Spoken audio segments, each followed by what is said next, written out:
These were made as labours of love by the artists, as just great bits of porcelain. But now they're expensive treasures too. The whole concept just works together so well. These four here, I haven't got a clue where those are dug up. These two were from a lake in Shropshire. Lake in Shropshire. So, did you know who found them? They were my dad's, so he's a bottle digger. Well, he was a bottle digger. The curious thing about bottles, it's one of the odd anomalies in antiques that for these, the worse condition they're in, the more valuable. Collectors actually love them when they're all decomposing and almost falling to bits, rather than the glasses that look clean, because I suppose when they are this age, it's nice to think that they have survived. The purpose of these bottles were to serve wine rather than to store wine. They were used mostly in public houses and in grand houses to fill the wine from the cask, and then you would serve a bottle at table. They really were a great English invention.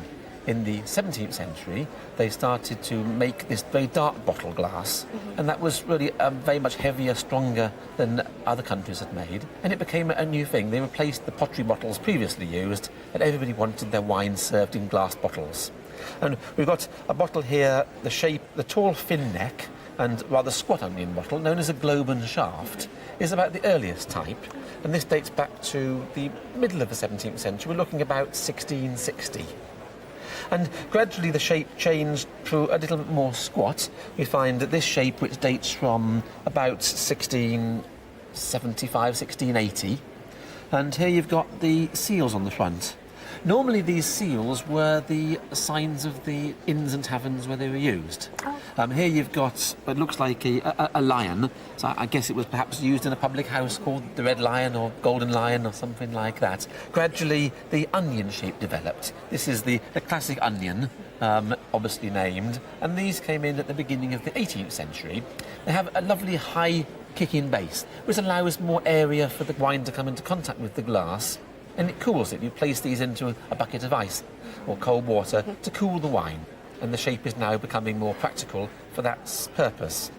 And then gradually they became a little bit taller, and these would date from 1730, 1740, possibly up to the 1750, getting more and more taller, gradually coming into the wine bottle shapes we know today. The value in these depends on precisely how early. The earlier they are, the more valuable. And the presence of a seal like this adds to the value enormously. I mean, this type are surprisingly expensive, but the problem with this one is he found the neck and the base separately. Yes, he said he found it in two pieces, and he put it you know. He's done it nicely. One's seen that the base is deteriorated separately to the top, and you've got the iridescent decomposing there in a different way. So had it been a perfect bottle to find, then you'd be looking at about £1,500, even 2,000. Broken is still worth 300 or 400. This one, being sealed from this period, even with damage, you're looking at £500. And these are found in much larger numbers. A nice onion bottle like this will cost you about £100 today. And I mean, they're great bottles to hold. And going down to about £60 for later ones. So if you can go back to the lake where he got these, wonders how many more down there. Find a few more of these in good condition. They'll be £1,000 each. Well worth going for a dive. Lovely, thank you. It's really crucial to work out precisely when this bracelet was put together. And I've just been talking with our jewellery expert, John Benjamin, and he confirms that the gold mounts with the fittings and the composition, which is a very classical shape, would have been made in the Georgian period. It dates from the end of the 18th century, or perhaps around about 1800. And that's really very important because the pieces of glass which it's formed of contain decorative techniques which weren't reinvented by the Venetians until the middle of the 19th century. Prior to that, they hadn't been made since Roman times. So what we're looking at is a collection of fragments of Roman glass mounted together at the end of the 18th century. So, do you know a part of its history at all? I don't really. All I really know is the fact that it was left to me by my mother, and prior to that, I believe it was given to my mother by an old aunt of hers. But apart from that, I'd love to know its history. It was just come down in the family as a little piece of jewellery. I mean, when the pieces of glass were discovered, they would have come from archaeological excavations as fragments of wonderful pieces of Roman glass, bowls, jugs and vessels. When they were found, they certainly didn't look like this. When we turned the back over, it shows the unpolished surface. Here is how the glass would have looked. These little fragments are in their raw state. By being in the ground, glass decomposes and develops a silvery iridescence. As a result, the collectors polished them again, and by repolishing, as the Romans had done originally, the colours inside the glass come out, and these are the colours from, they all date from round about the 1st century AD. So we're going back to almost 2 millenniums, I suppose, ago. Yes. And to think how they did it. I mean, the techniques here really were wonderful methods of making glass. The patterns, they contain, well, there's this one here, that's millefiori, individual canes. You've all seen the glass paperweights, yes. Which contain little pieces of rods of glass, like coloured sticks of rock, assembled together. Here they've made little patterns in the glass and fitted them around. That would have probably been a whole bowl, maybe that pattern all over it. Next to it, even more remarkable, we've got latticino. This is individual twists, little candy cane twists of one colour glass set within clear. So the yellow glass twisted up and laid down side by side and remelted into the side of a bowl or a jug. And so many techniques which became forgotten. No one knew how they were doing it. The Romans were able to practice so many techniques that we always think of as Victorian ideas because no one knew until then how it was done. Here, right at the end, that last piece contains, there's a flower head and other patterns of little flowers and beads, all made of coloured glass. They would have rolled that little flower in one coloured glass petals and then melted it all in together to form the patterns. And these would have been marvellous, extremely valuable treasures in their day. The complete bowls were really quite wonderful. Very few survive in intact condition. A few have come from excavations complete. They were normally repolished and put on display in the museums, but collectors were glad to hold just fragments of them because even the little pieces are scarce, and they show the technology that the Roman glassmakers invented, and then the techniques became lost for a long, long time. I mean, these pieces, which were assembled, they were shaped to fit into a nice piece of jewellery, and here a collector has had this made at a time when there was a great deal of interest in the Roman world. The excavations at Pompeii had been working. Maybe some of these fragments had come from excavations like that. Who knows, this might have been part of a suite of a matching necklace and another bracelet once. That's often how these came in the 18th century.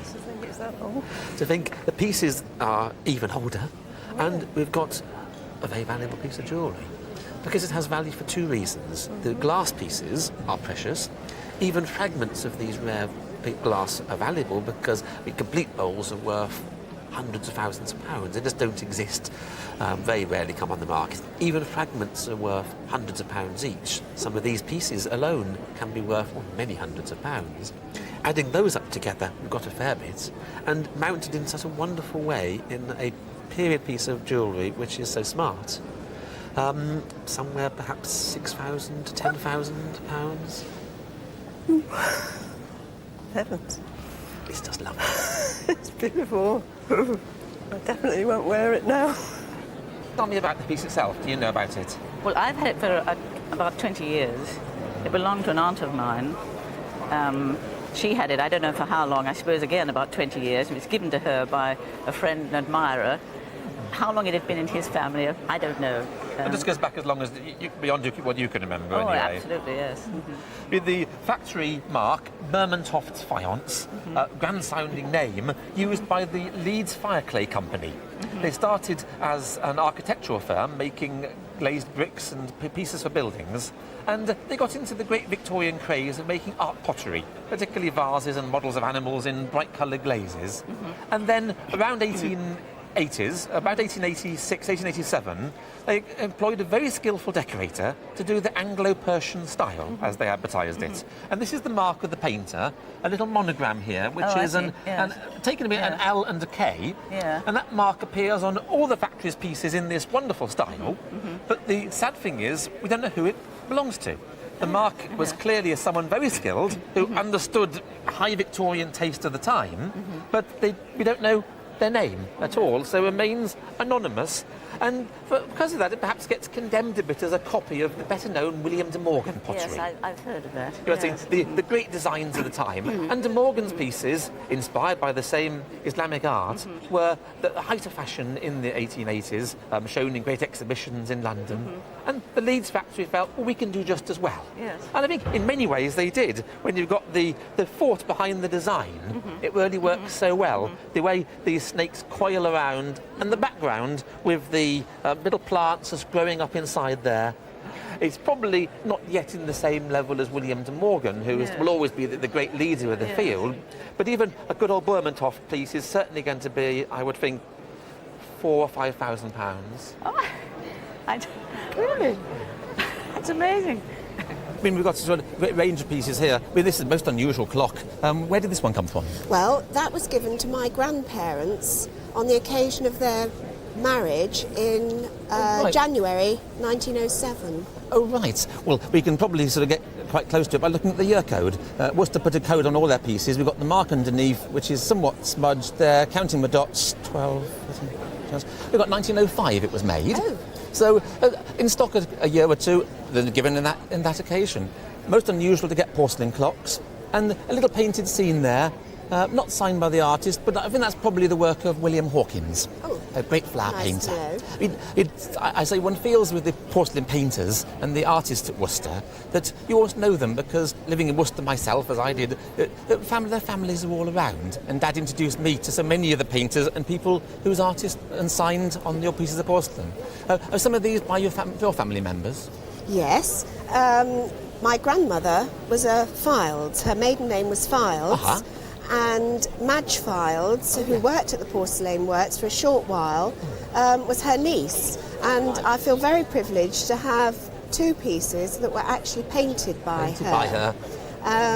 Probably not of great value, but they are to the members of my family. Well, they become special pieces, aren't they? Yes. I mean, the great painter of roses particularly, Yes. and flowers, and that sort of atmospheric shaded background Yes. which Worcester so specialised in. Yes. But that's the nice thing. And then your family have been collecting and buying pieces after that? My father particularly had a great love of Worcester china, and this is part of what he has left to me. Did he know the painters himself? I'm not sure whether my father actually knew, but certainly my grandfather, who was a well-known character in Worcester, he certainly knew Harry Davis and the Stintons. Right, and we can see their work here. Really, of course, Harry Davis means a lot to my family because Dad knew him very well. I was just a very young boy. I was 9 years old when I met Harry Davis and would spend hours as a boy watching him paint. And I can see the magic name Harry Davis on this one. We've got some very unusual pieces. To get this subject, he's famous really for his French-style landscapes and sheep. Here you've got a little cottage scene. Yes. And that's very unusual to find. What gorgeous flowers growing up there. You can imagine yourself sitting by the cottage, as of course Harry would have done. He did little sketches and watercolours of local scenes. Is that a local building, do you know? I would think it's somewhere around Worcester, but I just feel that the flowers look as if they're almost growing. They come out as if they're alive. Absolutely amazing. But that's the magic of porcelain. Somehow the colours are sealed there and they never change. We're looking at them now as they were painted. And a great big vase there by another marvellous artist. There's the work of Charley Baldwyn. Bird lover through and through, and sweeping swans growing around there. Nowadays collectors are of course keen on wares, and the value goes very much by who painted them. And a little vase by Madge Files will be £250. A cup and saucer about 100, so not little bad. But moving up in the scale of the artist's work, your clock, which was their wedding present clock, family piece, is going to be, for its rarity alone, probably £800, £1,000. Then moving up to the top artists, and Harry Davis there on a vase and cover with an unusual scene. I suppose it's going to be £5,000. Pardon? £5,000 now for Harry Davis vase. The painters themselves would have been shocked at these values. He'd never earned that in his life, poor old Harry. But here, a vase that size, in that quality, you're probably £8,000. Pardon? And a vase by Charley Baldwyn is going to be £7,000. Goodness me. Now, I mean, it makes you think, really, when these were made as labours of love by the artists, as just great bits of porcelain. But now, they're expensive treasures too. Being so close to Worcester today, I hoped I'd see some nice Worcester porcelain, but you've brought along a really very special piece, and the likes of which I've never seen before. Oh, tell me about it. Well, it's made by the Grangers, in George Granger's time, and it's come down through the family. In fact, I've just established that George Granger was my great-great-grandfather. Grangers were one of the great porcelain makers in Worcester. Yes. I mean, here's the name on the back, G. Granger and Co. Worcester. And they were the other Worcester factory, the smaller factory, the other side of the city. And Paul Granger is generally thought of as being nothing on the same league as the great Royal Worcester factory. But here is a piece that shows just how good Granger could be. We think it was made about 1840, and it's been handed down generation and loved. And the story that my mother told me was that it's an extra from a set that was made for Queen Victoria to give the Tsar. But we haven't been able to corroborate this. In fact, we approached the Worcester Museum, who had no record of it. Yes. And the Hermitage in Russia. Oh, right, so you've been researching all round. And the Royal Collection. And the Royal Collection also had no record. Looking at the piece, it has, of course, proud in the middle.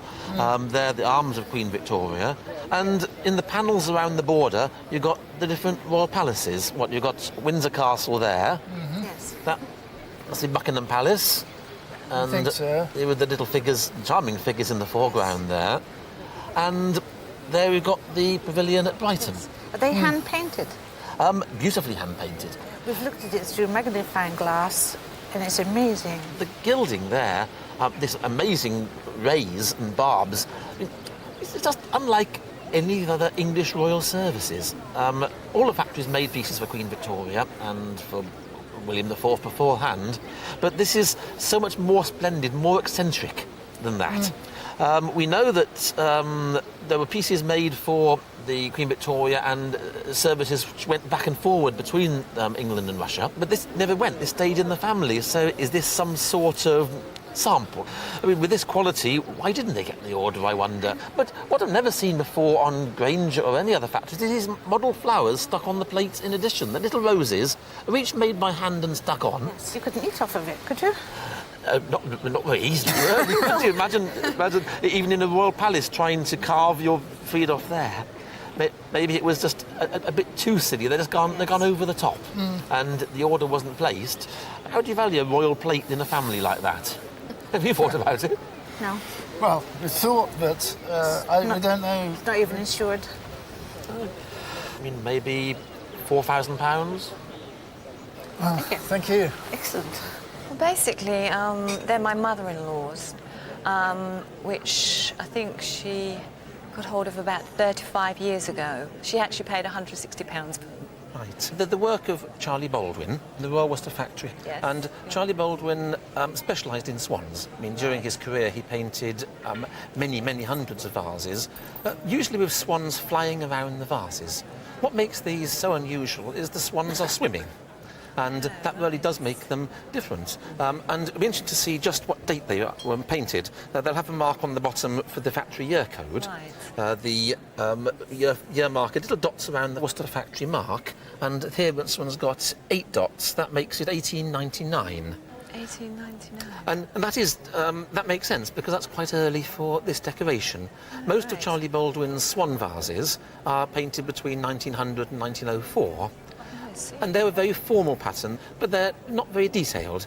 These are, well, really much more real swans, but they look more fluffy. And that's, I think, very typical of the early work of Charley Baldwyn. He did the whole lot, all the decoration. He will have signed them. His signature is just there, neatly painted, C. Baldwyn. And well, not ignore the vases themselves. These modelling of the handles by James Hadley. I mean, the whole concept just works together so well. I mean, it was a new, light, airy style of decoration which Worcester was just working out, and they were to become enormously popular. Right. Both at the time and indeed now. So we're going to look at, say, £15,000 perhaps even £20,000. Really? Gosh, you'll be happy with that. That's great. Really good.